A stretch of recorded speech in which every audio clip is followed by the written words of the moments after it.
What is up, my friends? It is Christmas Eve, and I am just here to celebrate with you all and hope that you are well. Thank you so much for tuning in.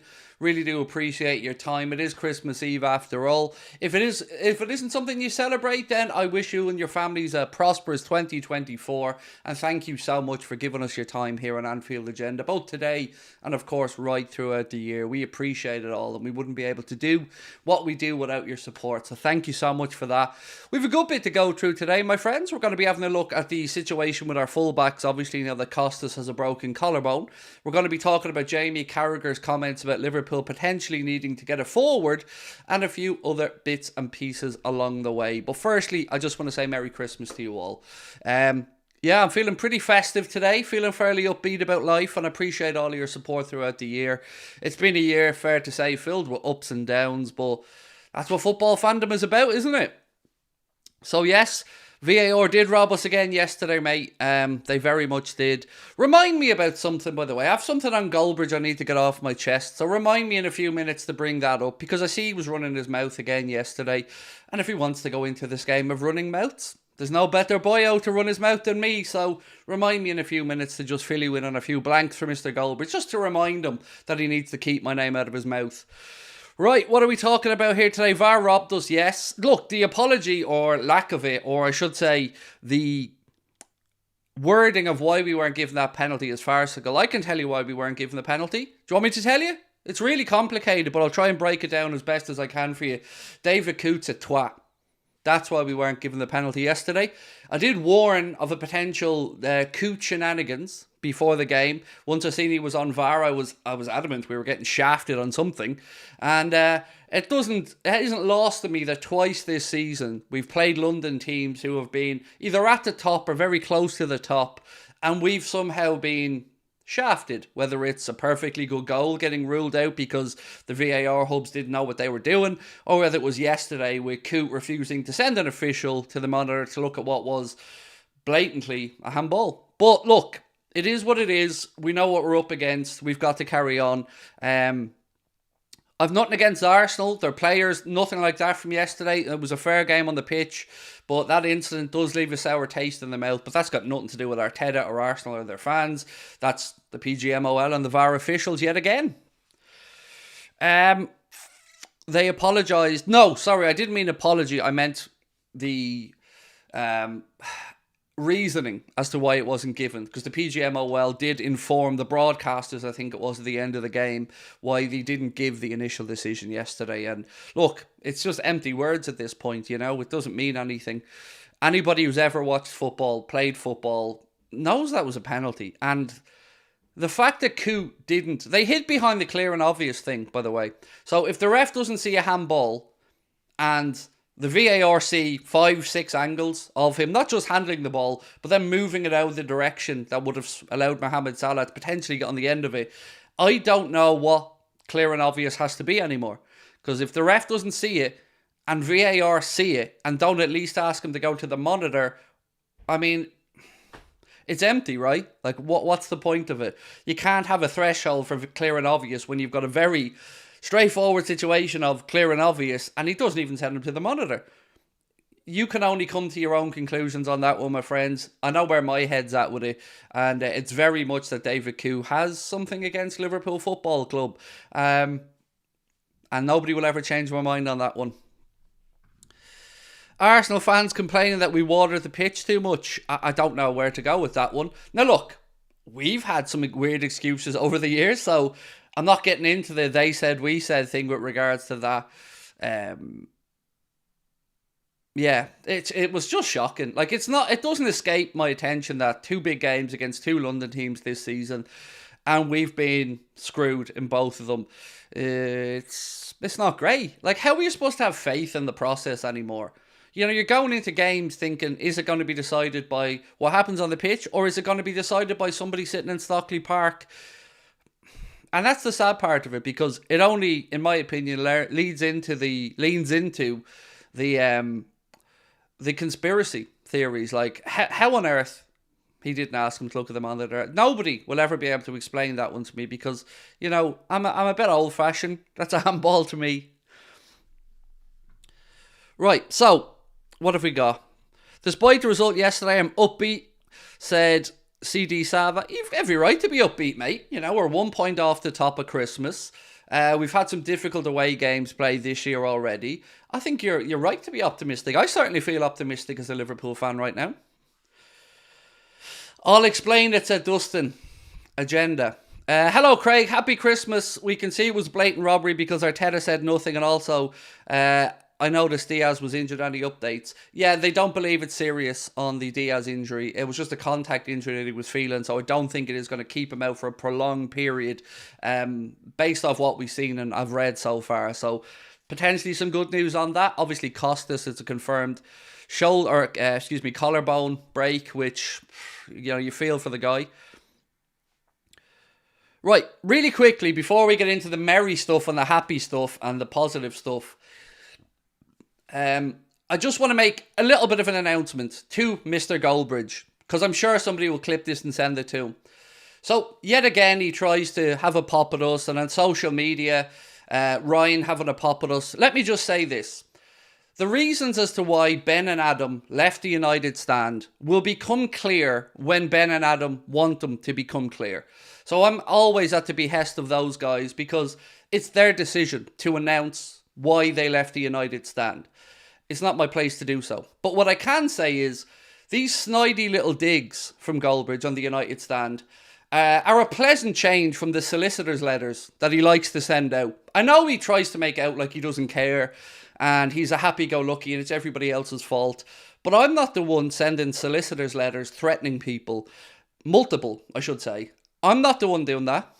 I'm the one that's taken the high ground through all of this and being respectful of the reasoning why Ben and Adam left the United stand. They will let you guys know in their own time. But I'm going to say this again to Goldbridge. If you want to be snidey and you want to play this out in public, Brent, no problem. But I will tell everything. I will sit here and read those solicitors' letters out loud. I will talk about every single thing that you have done. I will uncover everything that you do not want people to know. And I'll do it with a smile on my face. So I'm going to say this again to you, Brent. Anything you think I know, I know. And anything you don't think I know, I know. So keep my name out of your mouth. Send an apology or we will respond. I'm going to tell you this once and for all, Brent. You lost. Alpha, beta. Shh. You're messing with the big boys now, Brent. Keep it quiet. Keep your nose out of my business. And stop sending solicitors' letters like a petulant little child. Oh, and when you do, here's a tip between me and you, Brent. Find a good solicitor, because the one that you got, he's not very good. Like the contracts, Brent. But then again, you know that already, sir. So, my friends, sorry for that, but I keep getting sent stuff about him talking about me. Salah digs here, Salah digs there. Brent, I'm not a pussy. You are. I speak my mind. You want to play this out in public? No problem. I'll do that, like I've promised you all along. But I'm trying, Brent. I'm trying very hard not to expose you. But keep my name out of your mouth. Leave my boys alone. Because remember, Brent, they're my boys now. And they're being treated well over here at Anfield Agenda. They're very happy. I'm sure you'll be welcome to know that. But as I said, mate, stop it. You're not going to win this one. Right, my friends. That's out of the way. And I'm sorry I had to do that. Because I promise you, I've been trying not to say anything for a very long time. But the facts are the facts. He likes to lie through his teeth. He likes to make out like he's no idea what's going on or why things happened. When Ben and Adam are ready, they will tell you what happened. Until then, I'm going to be a good friend to them and I'm going to keep my silence because I promised them that much. And unlike him, I keep my promises. So, my friends, loads to get through. But before I do, a little bit of shameless publicity, if I may. Anfield Agenda, live in Boston. The tickets are on sale. They're starting to move, thankfully. So if you would like to come and join us on the 22nd of March, the week after Paddy's Week, in the beautiful city of Boston, you know what to do. Get yourselves over to Ticketmaster. I will put a link into the chat, or you can just search on Ticketmaster. Come and see us. It's huge for me, man. It's so exciting. It's so huge. It's such a pleasure to be able to come over to Boston as well. So the link is in the chat there. I'll pin it to the top. If you'd like to treat somebody at Christmas time, what better gift than the gift of Craig? Maybe. Okay, fair enough. But either way, thank you for your support on this one. Right, lads, let's get into it. So, where do we want to start? Do we want to start about what happened yesterday? Do we want to talk about the shenanigans yesterday? Where's the option gone? So look, all in all, a draw against Arsenal is not the worst result in the world, right? But I think we have to take it in context. I feel proud. Let me say that. I feel proud because we've a lot of injuries. We had a game midweek as well. And I thought the crowd were magnificent when I watched the game back last night. I thought the tempo from our boys was magnificent.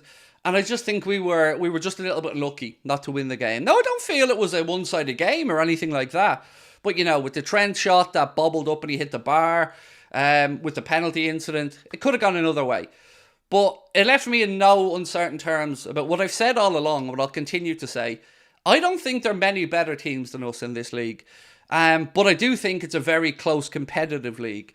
Arsenal are doing fantastically well. Manchester City you can never count out. And we've seen others start to put wins together. Those others do not include Chelsea, by the way, who were beaten again today, 2-1 by Wolves. So well done to Gary O'Neill and Wolves for that win. So yeah, I feel good. I feel confident. I feel upbeat. But do you know what? I said this with Lee Gunner last night, and I'm going to repeat it now. And I think Lee agreed with me from his perspective as well. I think this league title could come down to the January window and who manages it well. We need one or two. I think we do. Now, Jamie Carragher thinks that we may need to look at an attacker, and that's a subject I'd definitely like to talk about tonight. Jamie Carragher feels Cody Gakpo isn't really living up to the billing so far. Then, of course, we've got the situation with Lucho. I don't know where to go about that, because I do have, of course, understanding for the situation that Lucho has been in with his family. But it's weird, because in a few weeks, I feel like we've gone from this conversation where we talk about having the best 5 forwards in the league to now starting to feel like we're struggling up top. So I want to get your thoughts on that as well, my friends, if I can. Let me just remove this poster from that. There we go. Right, some of your comments. If Diaz openly wants Barca, bye-bye. I don't know how long with Lucho. I don't know how long to give it, because he's not performing to his ability. How long do we give him before we... Because I feel it's unfair to criticise him at the minute because of what's going on with his family or what happened with his family. I mean, I know if that was my family, I wouldn't even be able to lace up a pair of football boots, let alone go out on the pitch and perform. But one thing that I did see yesterday from Jurgen that I would like to see happen further is Salah through the centre. I like that from Jurgen. Now, you could argue we may need to rejig the wide areas a little bit to allow that to happen. But for me, getting Mo in front of goal, where he does his best work, is what I want to see.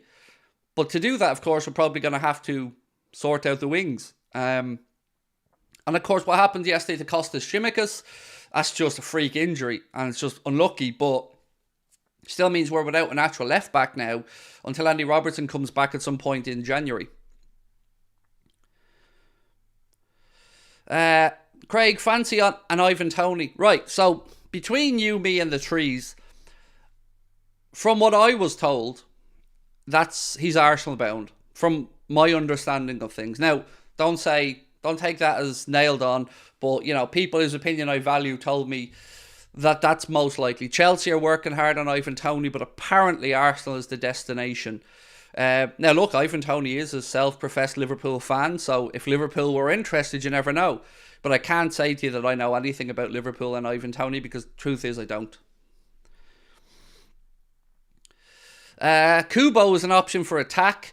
So the only team I've seen in the Premier League, Roy, linked with Kubo is Manchester United. And of course, Manchester United did get that 25% buyout or partial buyout by Jim Ratcliffe. That went through today. So I'm sure United fans are feeling a bit more optimistic about life at the minute.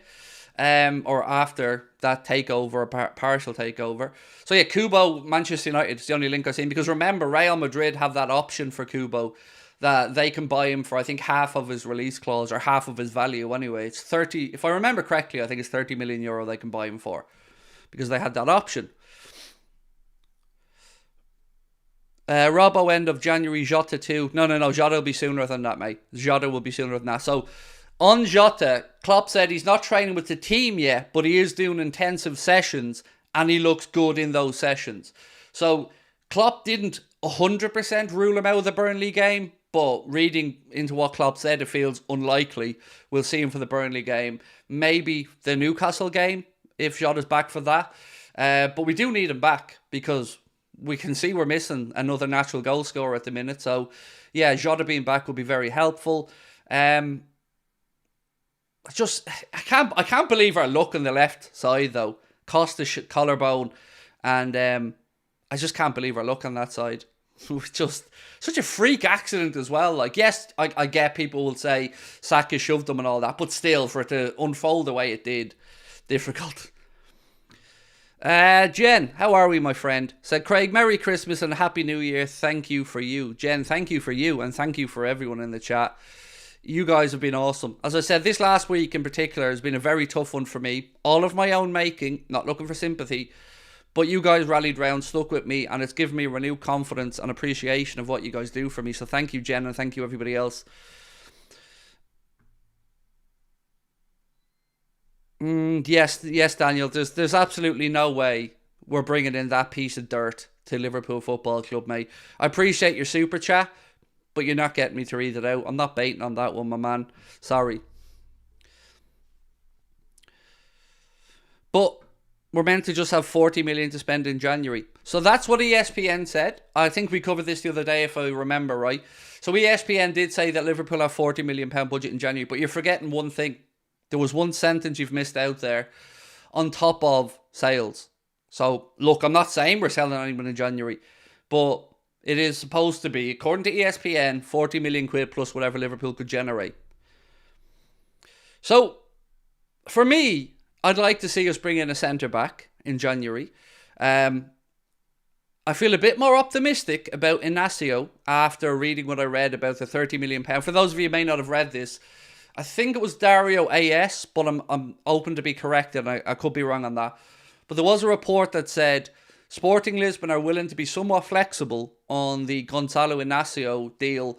They're willing to take, I think it was £39 million up front and up to 15 million in add-ons, which is a bit of a change from the €60 million buyout clause that he has in his deal, which would mean you would have to pay it all in one sum. So if there's flexibility there, we know Liverpool love a payment plan. So, maybe Klarna could come in here and sort this one out. Look, Jared Bowen, Aaron, I'm so glad you brought that up, mate. I think we can be in no doubt that Klopp admires Jared Bowen at this point. There's been plenty of talk about it. I've been banging this drum for a long time. I would love Jared Bowen because he is so flexible in what he could bring to our team. Even if we keep Salah, which, by the way, remind me to talk about Mo in a little bit because I might be able to add some festive cheer to that situation for you.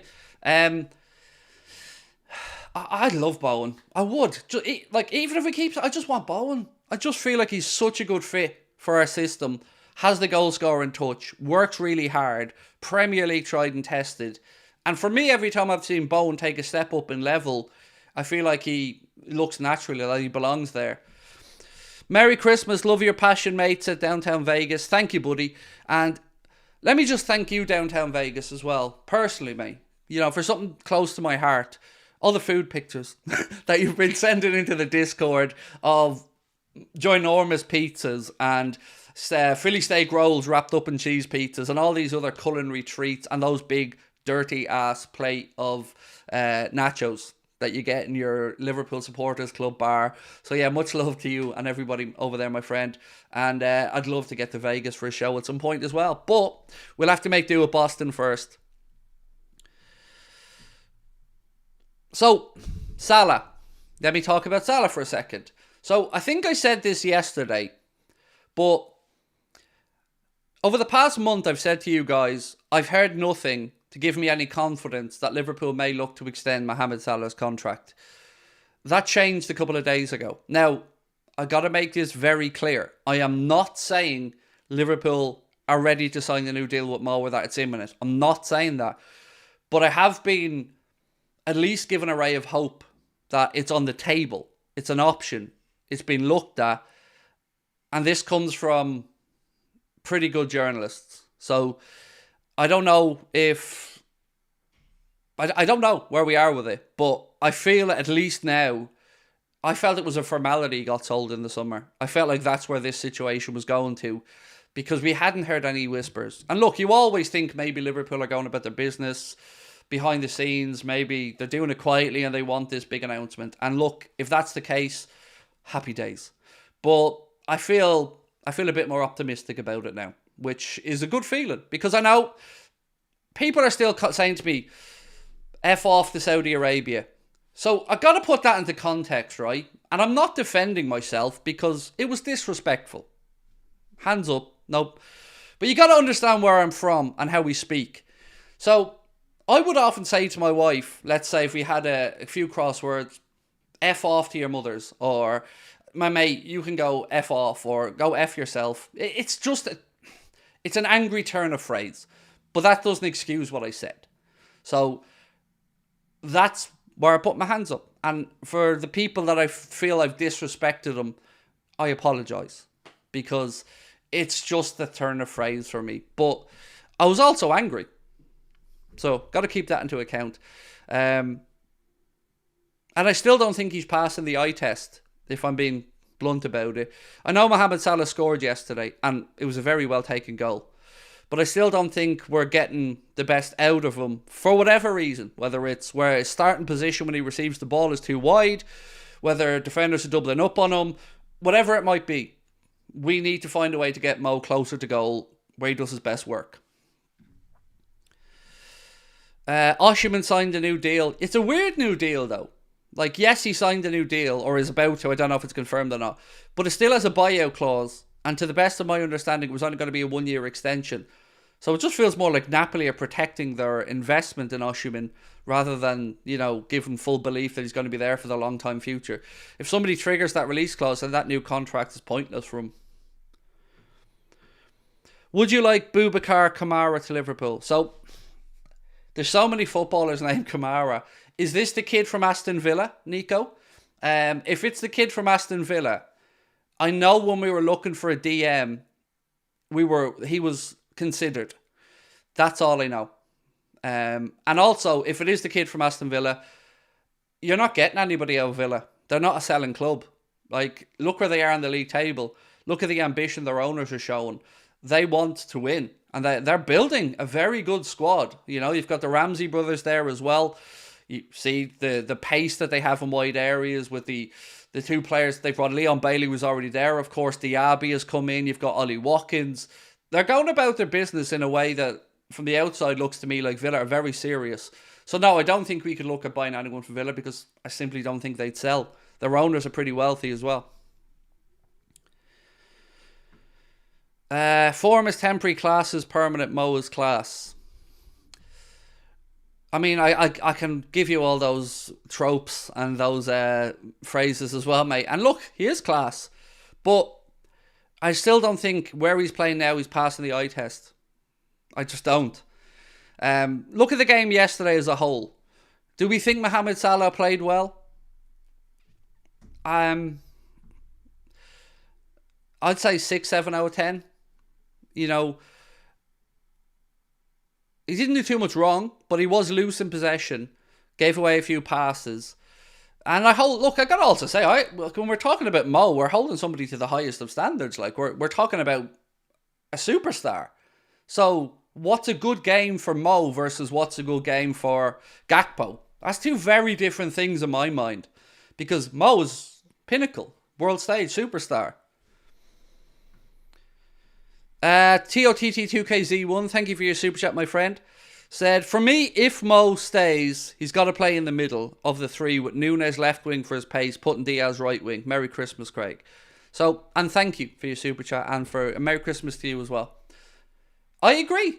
I've said this for a while. When you get players like Mohamed Salah or Ronaldo, or pick whoever your players are, and they get into their 30s, I don't think it's at all unusual to rejig their position.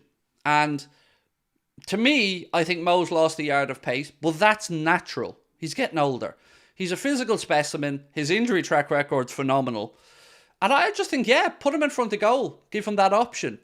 I think it would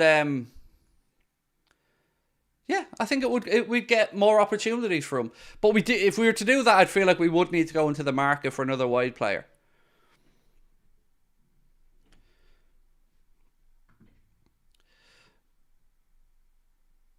What kind of lineup is that? I don't know what you're talking about. I have no lineups on the screen, dude. Right, more of my notes. Hang on 1 second. I need to get to my notes. So, Jamie Carragher believes Liverpool could enter the transfer market for another attacking player amid Luis Diaz's poor run of form, adding, the 26-year-old currently looks a shadow of himself. Quote from Jamie Carragher said, Diaz just looks a shadow of himself since those knee injuries he had last season. Obviously, he had family problems this season. I feel that Diaz, especially on the left side, has got to have a really big second half of the season, or I'm sure Liverpool will be going into the market in the summer, because it feels like with Sadio Mane, Roberto Firmino going, they really haven't replaced them in terms of quality. So what do you guys think on this Diaz situation? Would you like to see Liverpool sell Diaz if he doesn't have a stellar second half to the season? You know, that's kind of what Carragher's suggesting. So what do you think? Is there a number that you would do business for Diaz? Let's say Elise or somebody else is an option. I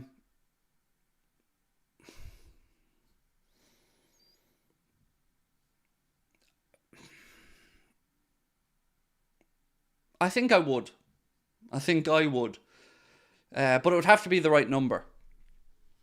Joshua J, thank you, man, for the super sticker. You're very kind. Openda. So, Matt, there was a couple of outlets saying that Liverpool were looking at Openda.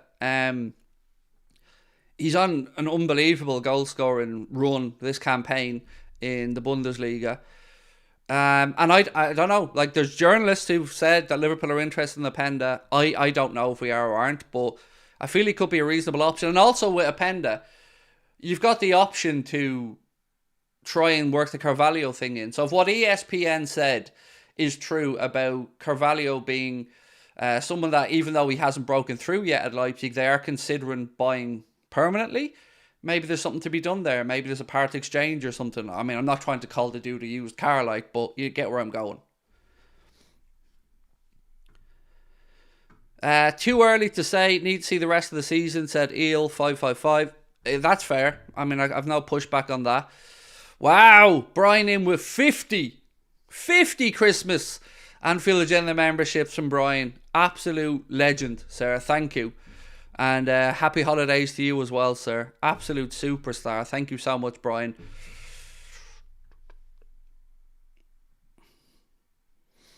Gakpo is still young and will develop. Well, you know, I don't think we're talking about Gakpo being sold. I know there's been some criticism of Gakpo as well, but I'm certainly patient with Cody Gakpo.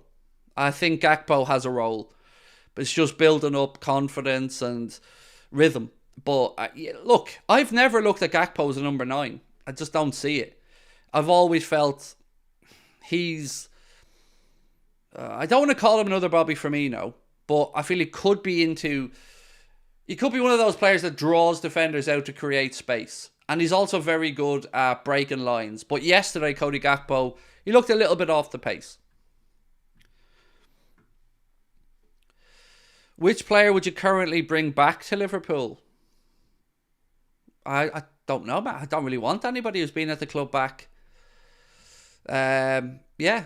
I'm always one for looking forward. I don't like players returning and stuff like that. Although, one exception, when Robbie Fowler was brought back by Rafael Benitez, I thought that was a masterstroke because it gave us the confidence and it's such an uplift at the club that, if my memory's right, we pushed on and got a Champions League place that year. Mike, my friend, how are you, sir? Said, Merry Christmas, Craig and the family. Endomania was running wild around Arsenal yesterday. Great to see. Here's to a wonderful 2024.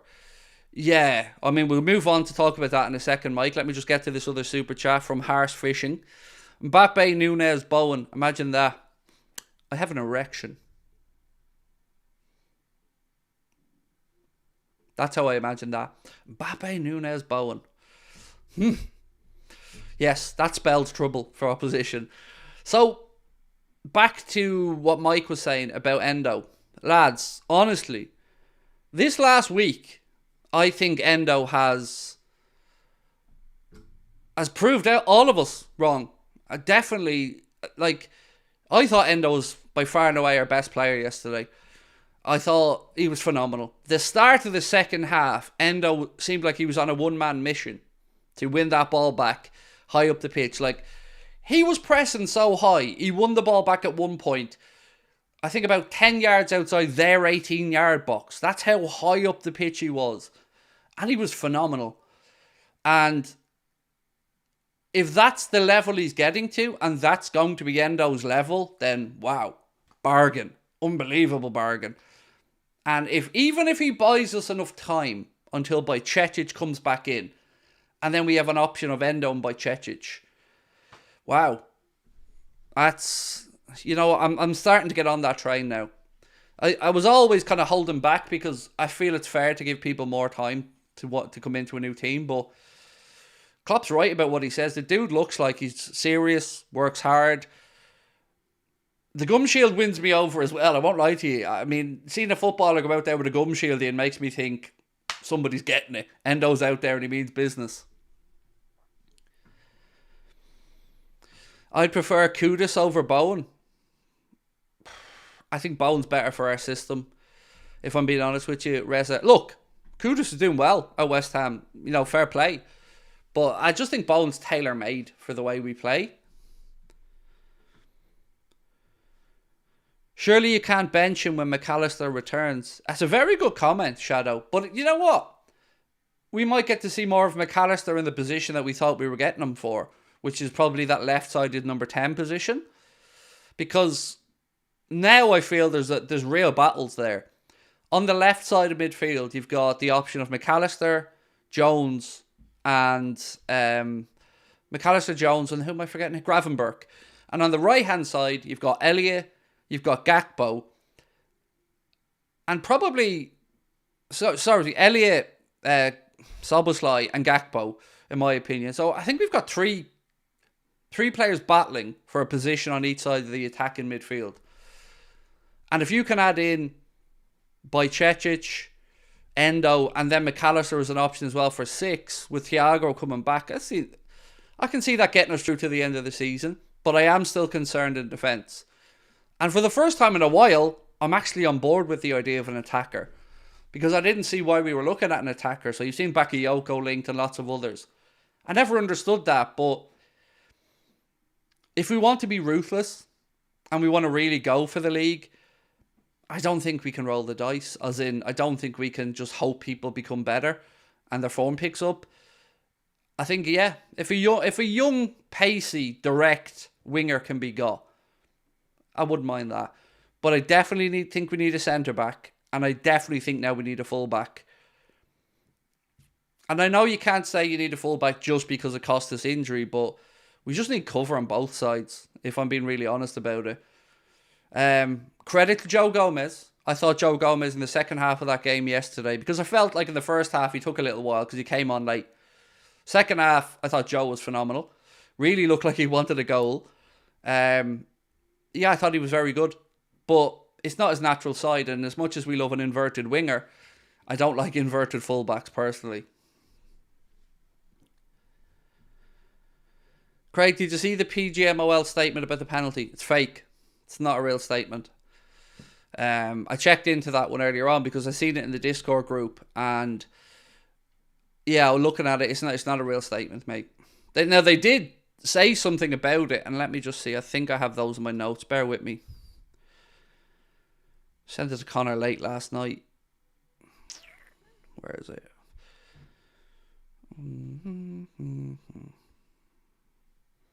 Yeah, so at half-time, Sky Sports confirmed the official reasoning as to why Liverpool did not get the penalty given by the PGMOL.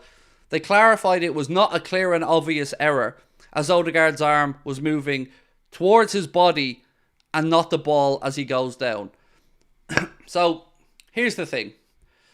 Not clear and obvious is a cop-out, again, from the PGMOL. Whenever they get a decision wrong, they feel like they can just throw this line out there. Look, let me break this situation down for you. The referee didn't see the handball. Play goes on. VAR looks at the handball. Now, whether or not they think he was moving his arm towards his body is bullshit. It does not make any difference in the rules. And not only did he handle the ball, he then cupped and moved the ball away from Mohamed Salah. So you've got the handball that was absolutely intentional. Then you've got the denying of a potential opportunity for Salah. And somehow that doesn't constitute a review. Now remember, ref hasn't seen this.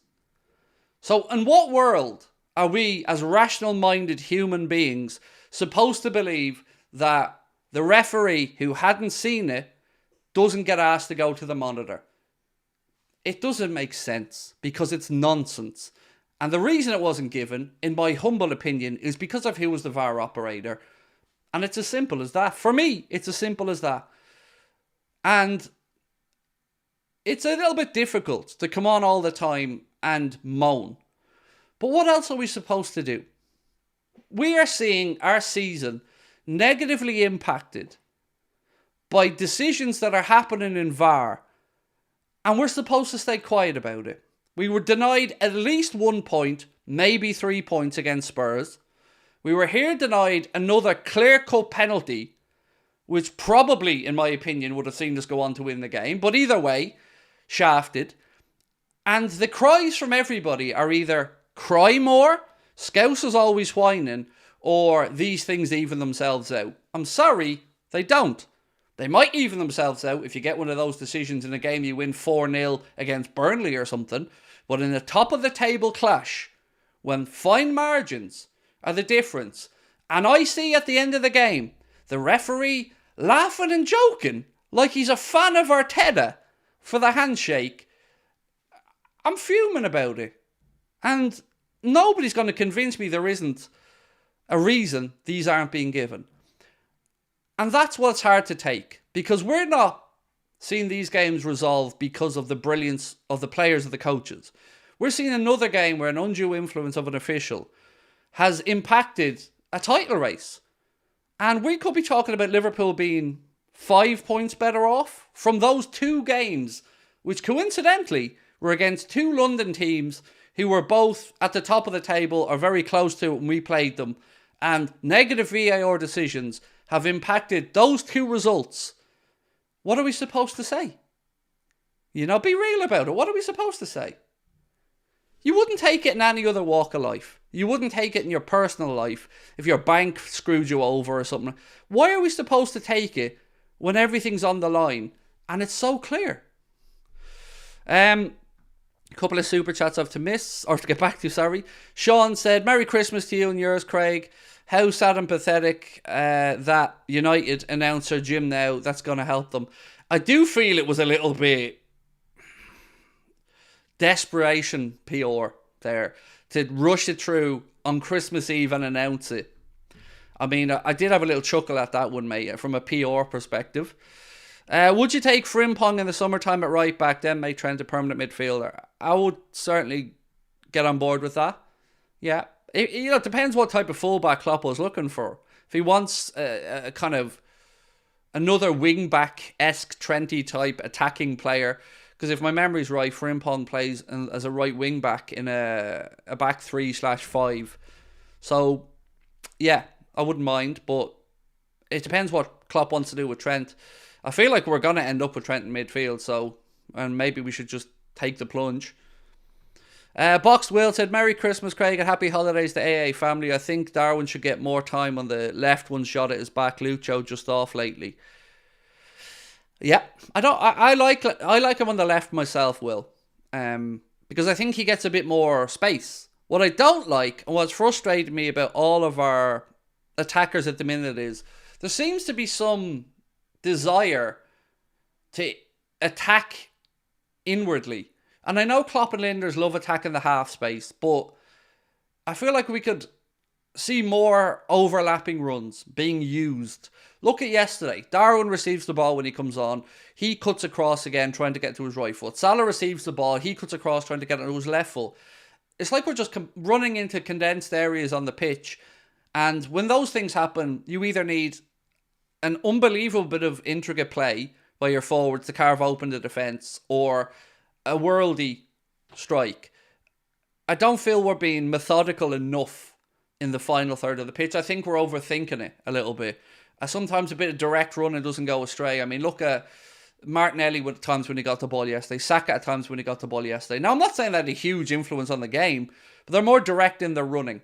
Then look at our counter-attack, the one where Mo squared it to Trent. I mean, that's Liverpool. That's us at our best. 100 miles an hour, counter-attack, one end of the pitch to the other. Granted, this time we got unlucky and Trent hit the bar, but that's us at our best. I think when we receive the ball now, Virgil van Dijk is orchestrating things. And in one sense, you think, I understand why Virgil's doing this. We're trying to make sure that if we do turn over possession, we're not doing it when everyone's out of position and we're not being exposed. But the downside of that for me is it's given Arsenal a chance to reset as well, or whoever our opposition are. I think sometimes we could move that ball quicker through the lines. And if the goal is to be more defensively stable, is it working? I don't know. But I still watched back the game yesterday, by the way, and I still feel like it's Konaté's fault for the goal. And I know we've disagreed on this. I've read other people's opinions on it as well, and some people, like my side of it, some people think otherwise. But my argument yesterday for Konaté was, yes, he had a good game. And I'm not trying to push back on that. But he lost his runner. And when you're man marking, that's a criminal offence for me. Craig, against Burnley or Newcastle, if we have Jota striker, would you rather play Diaz, Gakpo or Núñez to start the left wing? Jota central, Núñez left, Salah right. But if you did want to go Salah central, that's a tough one then. I suppose you could try Jota on the right, but he's not a natural winger. Yeah, I think if we're sticking to Mo on the right, I'd put Jota centre, Mo right, Darwin left. That would be where I go.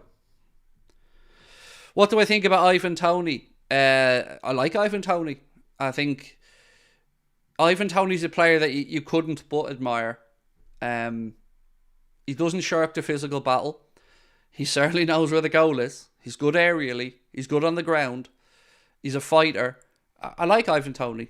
I just don't see him at Liverpool. But respect to the guy as a footballer. He's a top guy. And he's a Liverpool fan as well, which always gets you bonus points. If you could bring in one defender, one midfielder, and one attacker from now to the summer, who would those signings be? So, am I allowed to have the summer window? Because if I'm allowed to have the summer window, Jamie, there's a different answer to if we're doing it in the winter. So, I can bring in one midfielder, one attacker. Okay, one defender.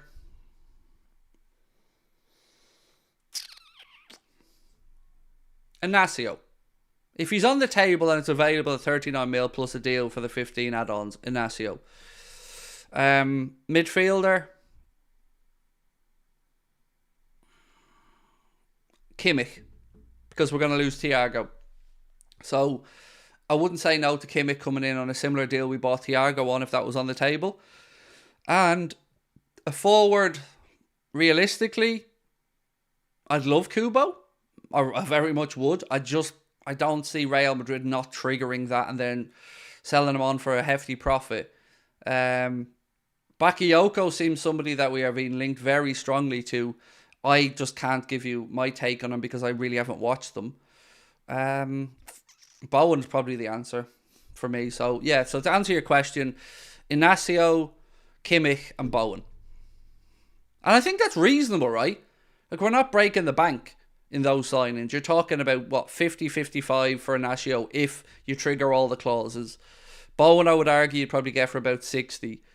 And Kimmich, I truly don't know what deal you could strike there with Bayern. I would, as I said, if it was a similar deal to Thiago, I think it would make sense to replace that experience in the squad. In all honesty, how are you feeling this Christmas?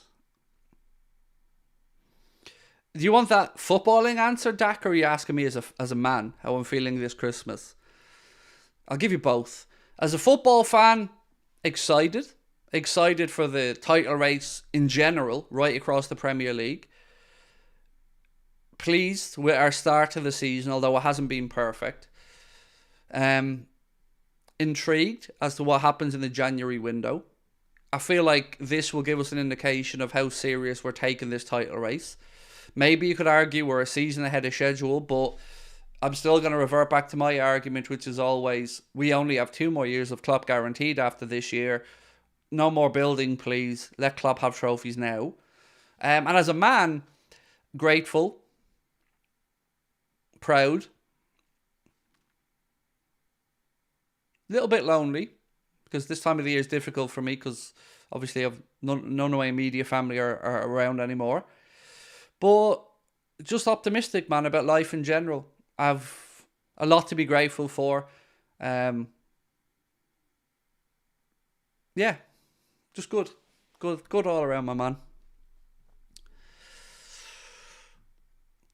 Kimmich alone is 100 million. I don't think he is. Because his deal at Bayern, I think, has a year to go at the end of this season. And Bayern aren't offering him a new deal. So I don't think Kimmich will be anywhere near that type of price tag, in all honesty.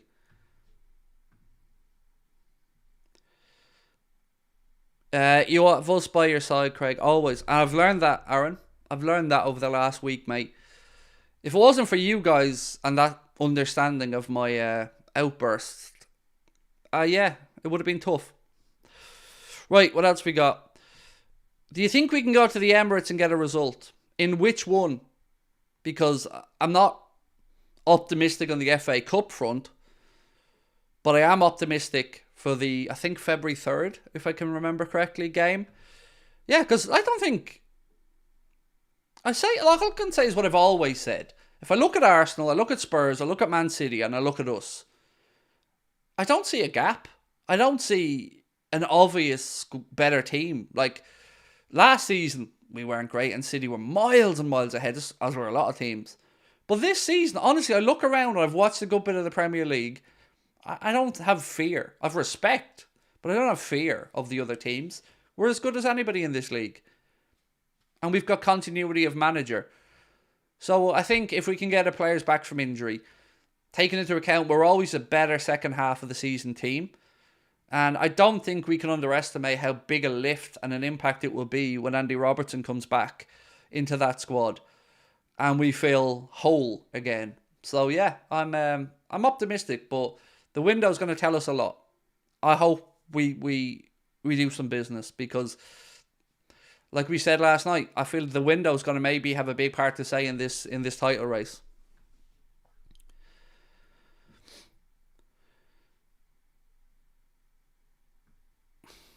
Who's the attacker we're after? No idea, Paul. I didn't.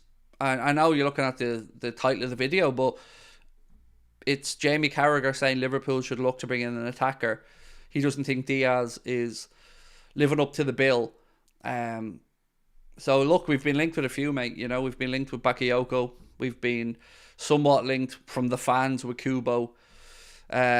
We were linked with the youngster from Bilbao, but he signed a new deal, like I told you. So I knew we were never really going to look at Nico Williams. But look, for me, it's simple. Bowen, that's the answer. If we're serious and we want a winger and we want to win stuff now, Bowen. Get Bowen. Look, you can bring in a younger player. Yes, you can push back to me about the age bracket. But again, I'm talking about winning stuff while Jurgen's here. We've signed loads of youngsters. We've got Gordon. We've got Doak. We've got young attacking options. We've got Tyler Morton on loan at Hull. We've got a young right back on loan at Preston. We've got Connor Bradley back into the squad. So I feel like we're doing the additions of the younger players. But Bowen, I think, makes us title favourites, if you could pull that out of the bag.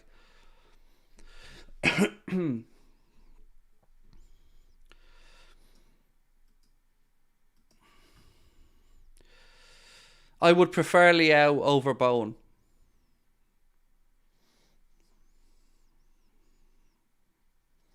I don't think Liao's worth 100 million. That's my honest answer. He's got talent. He's still not finished, but he probably shouldn't be finished either at his age. But I don't think he's worth the money. I don't think Kvaratskhelia is worth 100 million. Not yet. I still think they have more to prove. So now, if you wanted a name that I think would be worth big money, Florian Wirtz is a name that I think is worth big money. You know, I would drop 100 mil on him because I think he's exceptional. So if you wanted to put big money in it and go a bit younger, Florian Wirtz. Liz, thank you, my friend. Said, love you all. Have holidays full of love and light. And same to you, to Ian and the family, Liz. Sending lots of love your way. And your Patriots aren't winning though, Liz. You know, you're not going to have a good Christmas on that front, my friend. But lots of love to you, Ian, and the family. Leo's 100 times better than Bowen. No, he's not. I'm not saying he's not better. But like the differential you're talking about is 100 times better than Bowen. No, he isn't. Look at both their numbers in their leagues this year. And tell me that in a weaker league, Rafa Leao's doing better numbers than Jared Bowen. Jared Bowen's underestimated by a lot of people. He's a phenomenally good football player. It's just maybe he's not sexy. Oh, that's a great comparison. Ozzy said Bowen is like Jota. I think that's a good comparison. Probably doesn't get the plaudits that he deserves, but just goes about his business effectively. We need a player like Bernardo Silva. I'm going to argue we have one, Roy, and his name's Harvey Elliott, but he's just not as far along in his development yet. I think Harvey Elliott will be our Bernardo Silva. Maybe we'll never reach the levels of Bernardo Silva, who is world class. He's also a world class asshole, but he's an unbelievable footballer.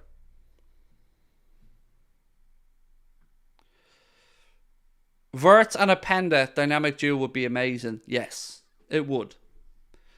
I'm not going to push back on that one at all, Louis. That's a good shout, mate. Wirtz and Openda are two names that I think most of us would kind of go, all right, man, I'll take it.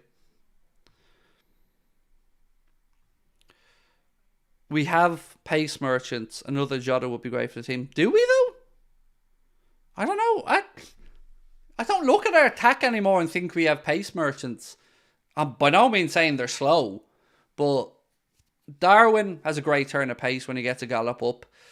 Mo is always going to have pace about him, but I don't know. I don't think we're as pacey as we would have been in the days of Mane and Salah both, you know, in their peak at 26, 27.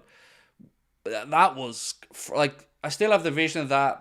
Someone got a great camera angle from the tunnel at Anfield. I think it was a counter-attack either against West Ham or Arsenal, and the boys just went past the tunnel. It's one of my favourite camera angles we've ever seen. But yeah, that was lightning. But we do still counter-attack ridiculously quick. I think even Mikel Arteta said that we're the fastest team in the world at restarting a game. You know, from going from Alisson straight up to the front. Like, we do move the ball in that sense very quickly. And I thought Arteta was full of praise for us, actually, in all honesty. Yeah. Perfect time to sign Hincapia.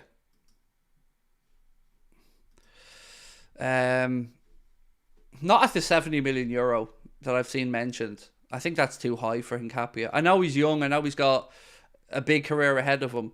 But I definitely feel more comfortable in the 45 bracket, as in pound, which is about, what, 54, 53 million.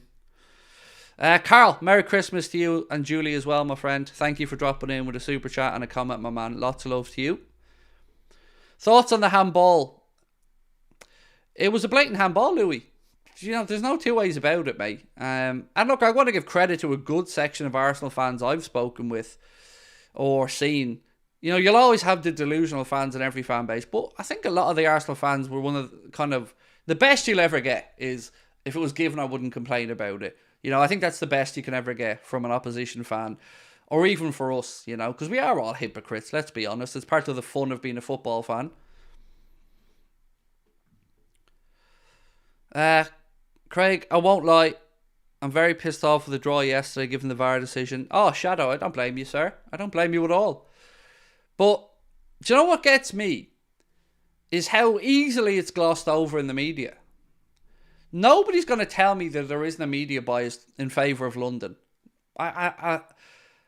If this had gone against Arsenal or Spurs in the way it did yesterday, I feel like we'd be seeing a much bigger deal being made out of it. But it always feels as though we have to just take it on the chin and say nothing.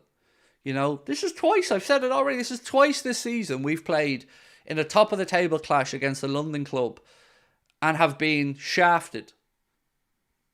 And what else can you say as a football fan other than it disgusts you, it angers you, and damn right we're bitter about it. You know, how many times do we have to take the high road? How many times do we have to listen to this nonsense and take it on the chin? These aren't mistakes. Well, you know what? The Spurs one I can maybe put down as a genuine mistake, a human error. But yesterday, it was David Koo. That's all I'm going to say. Look at who was on VAR.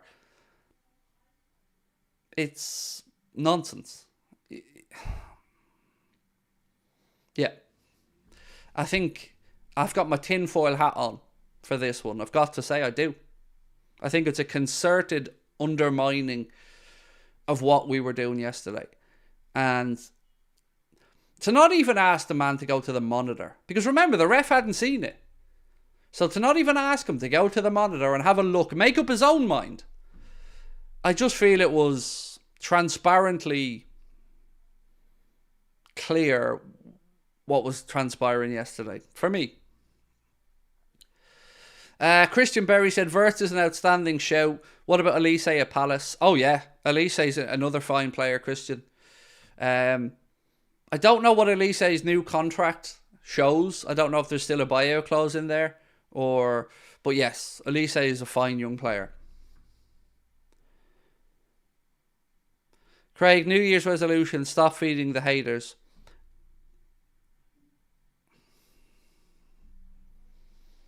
You are right. You know, you are right. But I guess not to try and justify sometimes me biting, but, you know, in a calm chat like today, mate, if somebody puts in a comment to try and troll me, I'm well able to just gloss over it and just go, delete this idiot and move on. But when I'm in the height of a watch along and my emotions are already, you know, up here, it's hard to drop in and out of that emotion and have a calm mind and think, ignore them. Because you're already wound up. Someone's winding you up more. And you're me. You're a confrontational person. So I know that you're right. But it's easy. It's not as easy as you think to just gloss it. But you are right. And I do try. But I need to be better at it. Wirtz, Musiala, Mbappe, Bowen are the only suitable Salah replacements. Well, Musiala is not a replacement for Salah. He's a midfielder in my mind. Mbappe, yes please. Bowen, yes please. Wirtz, yes please. Any of those three baked, and I'm on board. Fabrizio's just posted that Man United director has already invested 300 million. Well, that's how much it cost him to buy into United, so if that's what you mean, Radcliffe put in £250 million. That was the buying of his shares. Or excuse me, apologies. He bought 25% and he probably committed to spend that much. But remember, that $300 million or 200 and something million pound, that'll be for infrastructure improvements and other things that need to be done. It won't all be like, here you go, here's money. Because think about it. It's not on him to provide the transfer funds. He owns a quarter of the club. It's on the club to generate that money. So they need to do Carrington. They need to do Old Trafford. And yeah, they need to sort out the structure of the club and the playing staff. But I don't think United have that much money to work with at the minute. And I'm taking this from Adam, by the way, and Ben, who are United fans. It feels like they have to do some selling. And I know that Manchester... It was John Murtagh, but one of the Manchester United chiefs was over in Saudi Arabia talking transfers last week. The article I read said he didn't come back with a commitment on any guaranteed sales, but they were discussing some options. I think Casemiro, I think probably discussed Sancho. But I also don't, from what I've read, I think, doesn't Radcliffe want the situation resolved with Sancho? You know, because if he's gone down the route of wanting the best young British players, and I think that was part of his philosophy when he was coming in, you know, you probably want to at least get your own look at the Sancho situation from the inside now that he's bought those shares. You think it's time for Luis Diaz to go? I mean, if what happened with his family didn't happen and he was in this form, I would be a liar if I said I wasn't very concerned. But you know what annoyed me the most? It's the Barcelona stuff from his father. That I hate hearing our players or anyone around them talking about us like we're a stepping stone or that we're not enough. So I'm still hurt by that. If you add into that the form being not great, I would sell him, but I feel he needs patience at the moment because of the traumatic experience his family went through. So look, I think I'm pretty ruthless in this type of stuff. I don't do sentimentality around football players. I've been around long enough to see players come and go. And I know that we all have our heroes in the moment, but somebody has to think longer term at a football club and somebody has to look ahead. So yeah, look, if Barcelona table the £60 million offer tomorrow for Diaz, I think I will take it. Federico Chiesa, Nico Williams are levels above Bowen.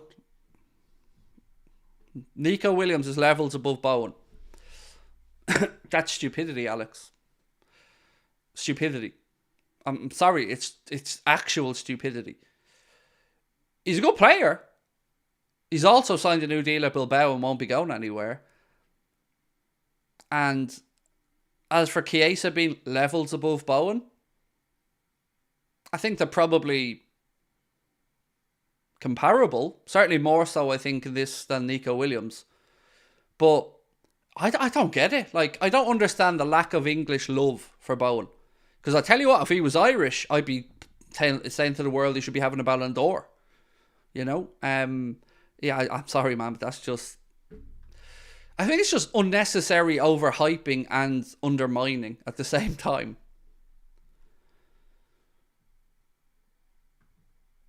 The truth is, most South American players don't grow up wishing to play for Liverpool. It's always the big two from Spain. I get that, man. I totally get that. But we're the ones that brought him to the big club. We brought him to the dance. And he's not dancing. So if he thinks he's get more patience or understanding from the Barcelona fans than he gets at Liverpool, I think history will show that's not the case. So he's not on... I don't think he's on the level that Barca should be even interested at this point. But I do... Your point is right. I've seen it over and over again. So you've South American footballers who obviously have the culture, the language, and a lot of reasons to enjoy and want to go to Spain. And then you've got some African players who kind of eye the Premier League more. And yeah, you're right. It is always a worry when you sign a South American footballer that one of the big two could come in for them. But are Barca the powerhouse that they once were, financially even, to be able to try and... I think if we sell them, it's on our terms.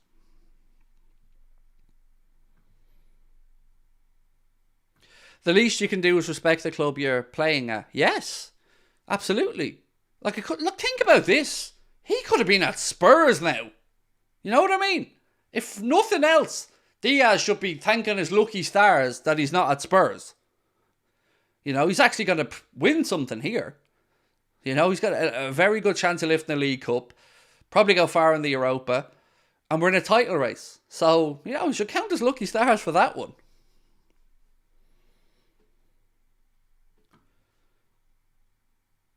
Jarrod Bowen has twice as many goals as Chiesa this season. Some fans need to get Specsavers.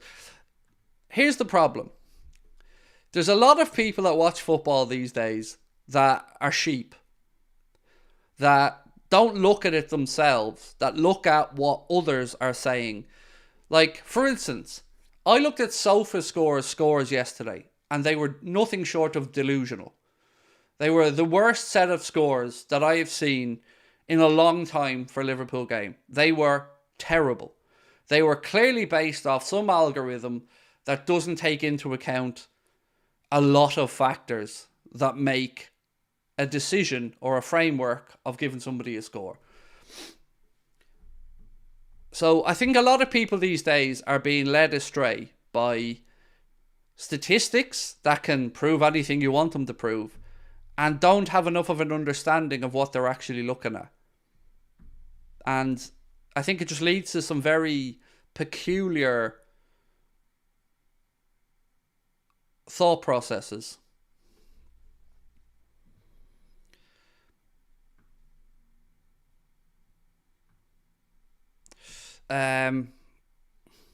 Like, I'll give you an example of what frustrated me.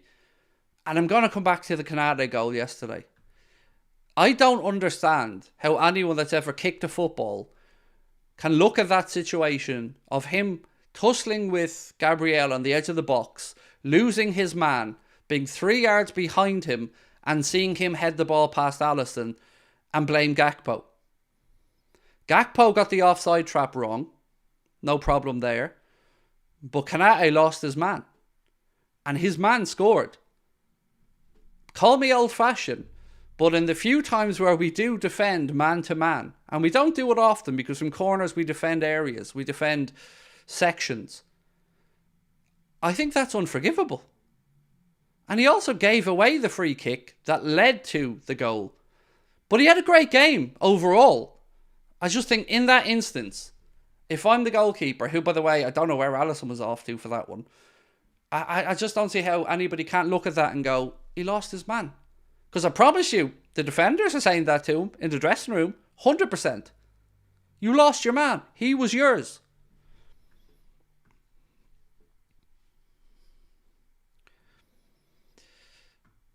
I don't really pay attention to the refs, Craig, in the past, but David Coote has done us a lot. Yes, he has. The stuff with David Coote goes back a few years as well. Like, Tierney and Coote, and maybe Atwell, but certainly Tierney and Coote are ones that I think have form for shafting us. And whenever there's a shitty decision to be had, they're always somewhere in the vicinity when we get shafted. Whether they're on the pitch or in VAR or in the fourth official, they're always around somewhere, and I don't find it a coincidence. I think Paul Tompkins did a very good piece on this before, kind of just trying to put numbers to the story. And of course, opposition fans will paint that as a picture of Liverpool fan being salty, but they're real numbers. And Paul Tompkins is, trust me, I've interviewed the man. I'm one of the few people that have been lucky enough to spend, I got 2 hours with Paul Tompkins previously, and I get on very well with Paul, and he's a lovely guy. And I tell you what, if I was to go to one man for information on Liverpool Football Club, it would be Paul Tompkins. And he lays it out clear. Like, it is not an accident.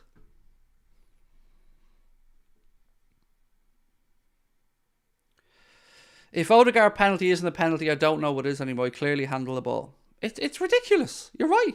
It is absolutely nonsensical. And he didn't just do it once. He did it and then moved his arm. It's... And even if we're allowing for it to be subjective, right? Why is the VAR making the subjective call? Does the VAR not think that at least requires the referee's attention? That the referee who didn't see the incident should have had an opportunity to look at it for himself? The reason that David Coote didn't send him to the monitor is because David Coote knows the referee goes to that monitor, he's given a penalty. It's not even subjective. And the get out of jail free card for the PGMOL, Howard Webb and his team of merry morons is threshold. Threshold for clear and obvious. It is the most nonsensical piece of writing ever. Clear and obvious is not factual. It is, again, just this random thing that there is no definition of. And here's the part that gets me the most, and this will be my argument against the handball rule forever. Flip this situation, and Martin Odegaard is in our penalty area attacking, and he did what he did yesterday and then turns around and scores. What happens? The answer is the goal gets ruled out because he scored, and whether it was accidental or on purpose, that led to the goal and was part of the goal. And that's an understanding we all have. That's an understanding that is plain and transparent, and one of the few things that is consistently ruled as a handball and helping the attacker. So how can that be a handball if it's an attacker? And when it's a defensive position, all of a sudden the context of the whole situation changes. Show me in the law where it tells you that there is different interpretations of a handball. Why are we seeing attacking players penalised and defensive players given get out of jail free cards? And the other nonsense is, if that was in the halfway line or anywhere else in the pitch, that would be given. That's true. But it's not, it's just silliness at this point. We are being trained, mind-altered, led to believe this is normal. It is anything but normal. It's a handball. It's always been a handball. It's a handball if it's an under-8s game. It's a handball if it's a World Cup final. It's a handball. It isn't subjective. It is a fact. And we're being talked down to again. And I say this to you guys all the time. I'm sick of football fans being treated like morons. Being told that we don't understand it. Well then tell us. Tell us clearly what a handball is. Because I've watched football for 36 years now. And I used to think I knew what a handball was. I've got no idea anymore. Because the definition of the handball is what humour the VAR is in. That's the definition of it. Whatever mood the VAR is in, that's what the outcome will be. So to say it wasn't clear and obvious when the ref hasn't seen it and he's handled the ball, there's no excusing it. And I don't care what Howard Webb says I'm mic'd up with Michael. I couldn't give a damn, because it doesn't change the fact that once again, a PGMOL appointed official has had too big of an impact on the outcome of a big, big game that could well cost somebody a league title. I'm sorry. That's impacting the game. That is changing the course of the future of the sport. It is nonsense. And they're not fit for purpose. They quite simply are not. What are we protecting here? I'm fed up of hearing Neville and everybody else going on about protecting and respecting referees. Respect is earned. It's earned. And if we're being disrespected consistently as football fans, and I say this right across the board, doesn't matter what club you support, we're being taken as idiots. And we're being told to respect these morons that are not using the laws of the game correctly. And I'm sorry, that doesn't deserve respect. When you see that referee laughing with Arteta like he's a fanboy at the end of the game, how do you feel? Because it made me feel like I wanted to put my foot through the television. It's disgusting. It's consistently happening. It's bullshit. It is just nonsense. Merry Christmas, Craig. When's your next preview? I'm recording it and it's going out on Christmas Day. So the Burnley preview will be out tomorrow.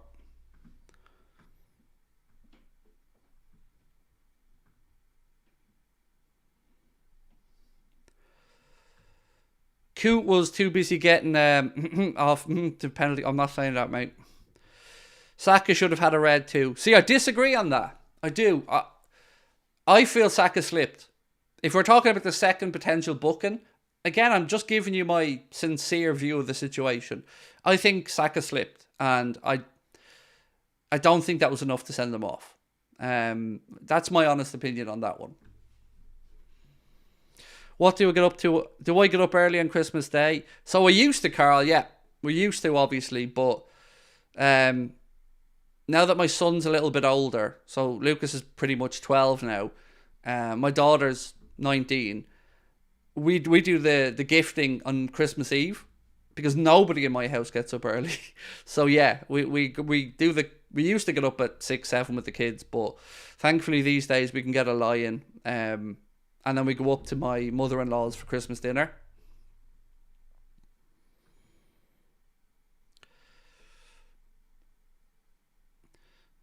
It's funny how we had a pen against us with Crystal Palace, which was 5 minutes before it was given. Yet the ref seeing Odegaard handle the ball with the naked eye right in front of him isn't given. So I don't think the ref seen it, which makes it even more infuriating, mate. Because if the ref didn't see it,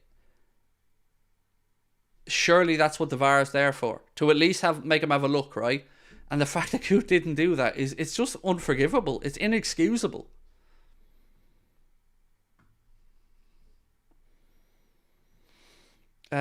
Get off Diaz's back. Get off Diaz's back. Buy Pelini and a centre back. Who's on Diaz's back? Again, mate, if you want to come in and have a pop, nobody's on Diaz's back. You want to get on to Jamie Carragher about it because he's the one that's saying that we should sell him. So I don't know what you're having a pop at me for. I've said all along I've got nothing but sympathy for the Diaz situation. I can't even imagine what his family went through, and that I certainly wouldn't be judging him right now. Couldn't be any clearer about it. But again, I'm okay to be critiqued and to have these back and forths, but I haven't once said anything about going in on Diaz, mate. Craig, are you still FSG out? Yes. There's no coming back for me, Carl. Super League was the end of it. There's no repairing my trust on that. If we hadn't pushed back as fans, we'd be in this Super League project now and they wouldn't have consulted anyone. They shafted everyone. They did it deviously, behind the scenes, knowing what the pushback would be, and took the history and tradition of how we consume football and tried to sell it off for their own greed and their own guaranteed income. So I'll never forgive that, mate.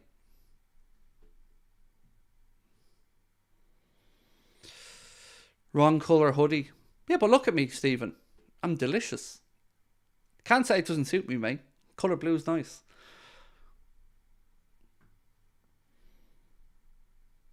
Hope they release the VAR chat for the pen incident and hear the stupidity that goes on in there. I don't. It still doesn't matter to me what they said, mate. Ultimately, we know we were shafted again in a 6-pointer, and any audio or mumblings of apologies is not going to cut it anymore. PGMO, I'd go as far as to say at this point I'd disband them. I'd look to bring in a new authority because they are absolute morons. I've no respect for the PGMOL and what they're doing because they're just overcomplicating everything. And look, I'm on the side to get rid of VAR at this point. I'd rather just put up with a referee's decision that maybe is wrong, but at least I can understand it. At least we can understand if a ref misses something or doesn't see it. But I can't understand an official with all the angles and all the cameras looking at these things and not getting it right. That's what's hard for us to take, right? We see mistakes made. Refs miss shit. Games go quick. We're understanding of that. But my God, it feels like we've seen more mistakes. Remember, VAR was brought in to stop these conversations about was it, wasn't it? And all it's done is give the broadcasters more content and more reasons to bring on ex-referees and have these segments and cash in on it. But has it helped us, the fans? I don't think it has. Especially when you're seeing let's look at the goal Arsenal scored yesterday. I looked at that, and I'm sure you guys looked at it, without seeing any lines, and knew damn well that he was just onside, and that it was a good goal. And how did it take as long as it took for them to come to the decision that he was onside? One glance, didn't even need their lines, and you could see he was onside. It's taken too long. And now they're overthinking things.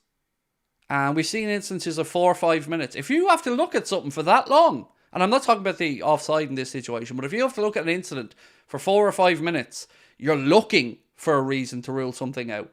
If it isn't jumping out with you the second you look at it, we're gone too deep. And I heard Dyche say that he feels like, and I haven't seen this incident by the way, I heard Dyche say that he feels like the referees re-refereed the incident for, was it a Calvert-Lewin goal that was ruled out?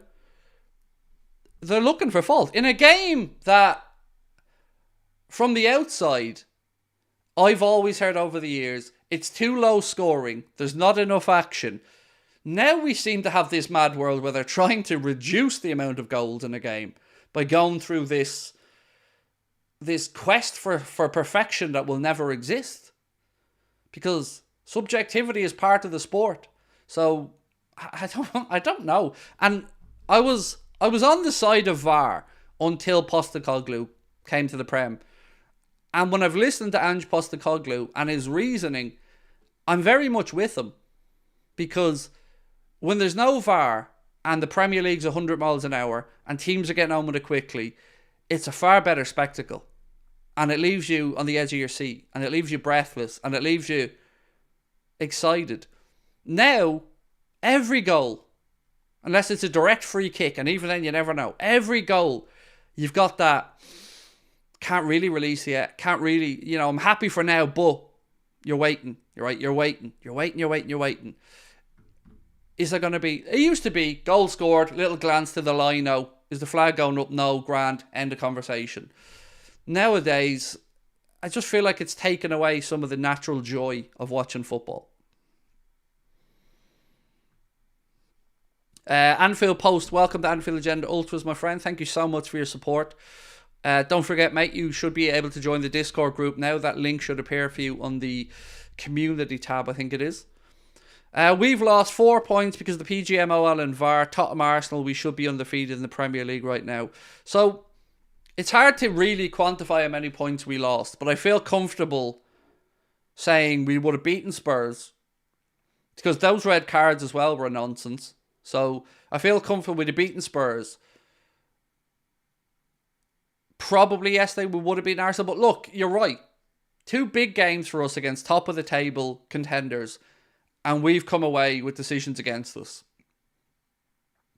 It's hard to take that, isn't it? It's hard to just accept that.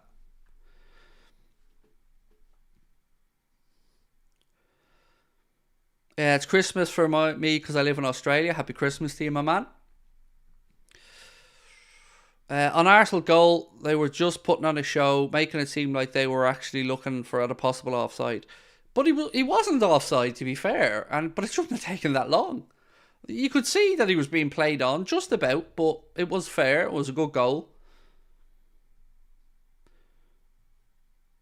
And also, one more thing about offside. The technology exists to make this almost instantaneous. Look at Champions League. Look at the technology that's used. The Premier League and the PGMOL went out of their way not to adopt that technology. Why? Why are they always the slowest to bring in new things that will remove the potential of human error? You know why. I know why. And nothing will convince me otherwise. That incident yesterday, if we had the automated offside, would have been sorted out in 10 seconds. Because the technology would have done its job and shown that he was onside and it was a valid goal. But as always, the league with the most money, the most eyes on it, still needs to bow down to human stupidity rather than move with the times. And same with VAR. We were a year behind everybody else because they wanted to keep looking at it. Why? I know why. Because of this undue influence by the referees and the impact they're having on the game. The W Wetweister, I think, thank you, mate, for joining Anfield Agenda FC.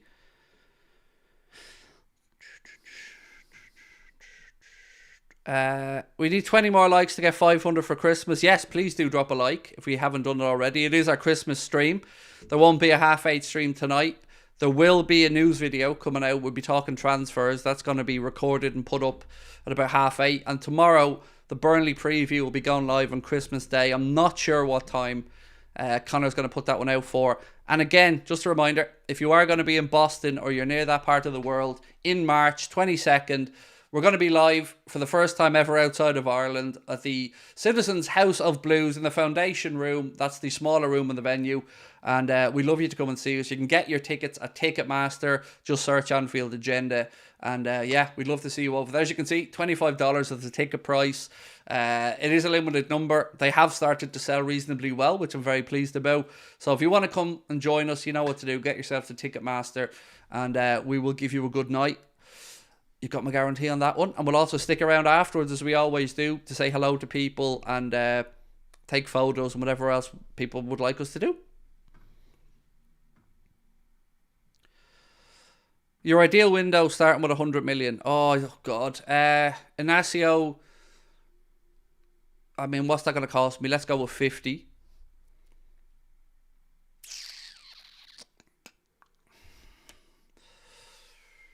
I need more.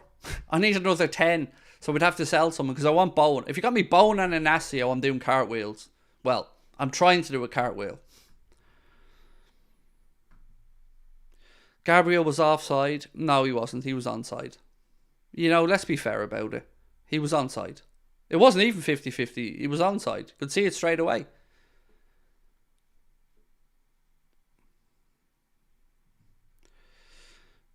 Is it true Tierney is doing our game against Burnley? I do have the list somewhere of the referees. I just don't remember which Discord chat it's in.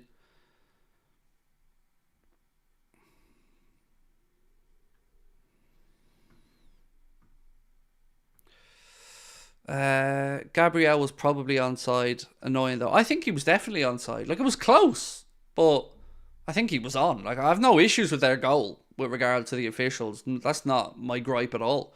Right, look, I'm going to go. I didn't realise it's been a full hour and a half now, pretty much. So look, want to say a massive thank you to you all for everything. For you know, making me able to live my dreams. So thank you for support you've shown the channel.